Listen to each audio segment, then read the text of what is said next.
प्राधिकरणले लहरमा उठाउन खोजेको होइन। यसलाई सम्मानित सर्वोच्च अदालतदेखि जिल्ला अदालतसम्मबाट पनि स्वीकृति मिलेको हो। तर महसुल उठाउने काममा सक्रिय मलाई 6 पटकसम्म अर्थहीन विषयमा विवरण तथा स्पष्टीकरण माग गर्ने र हजारौं पृष्ठका कागजात संग्रह गरी विवरण पेश गर्न लगायत मुख्य कामबाट अलमल्याउने प्रयत्न भइरहेको थियो।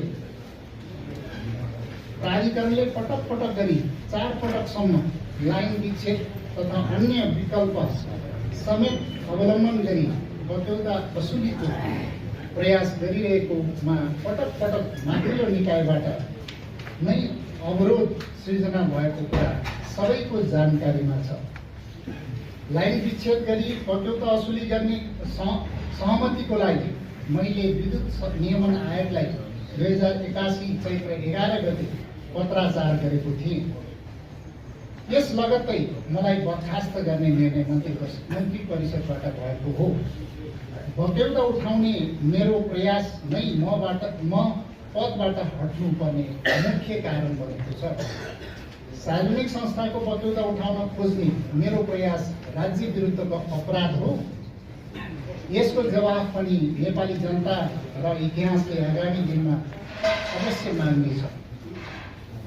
ऊर्जामा मुलुकलाई आत्मनिर्भर बनाउँदै छिमेकी मुलुक भारत र बङ्गलादेशसम्म विद्युत व्यापार विस्तार गर्ने लगायतका अभियानमा सक्रिय भएकोमा गत असारमा वर्तमान सरकार र ऊर्जा जलस्रोत तथा सिंचाई मन्त्री आएपछि म माथि अनावश्यक, अनैतिक र गैर कानुनी दबाव सिर्जना भएको विषयमा सिङ्गो देश साक्षी छ। सरकारका नेतृत्वदायी जिम्मेवारीमा रहेका पदाधिकारीहरूबाटै प्राधिकरणको संस्थागत विकास उन्नतिका काम कारबाही प्रभावकारी बनाउन परिपक्व सल्लाह, मार्गदर्शन र संरक्षकत्व प्राप्त हुनुको सट्टा मेरो तेजोवध गर्न, मनोबल गिराउन ममाथि सुनियोजित आक्रमणमा उत्रिनु भयो। यो किन गरियो र कसका लागि गरियो भन्ने पनि प्रश्न छ।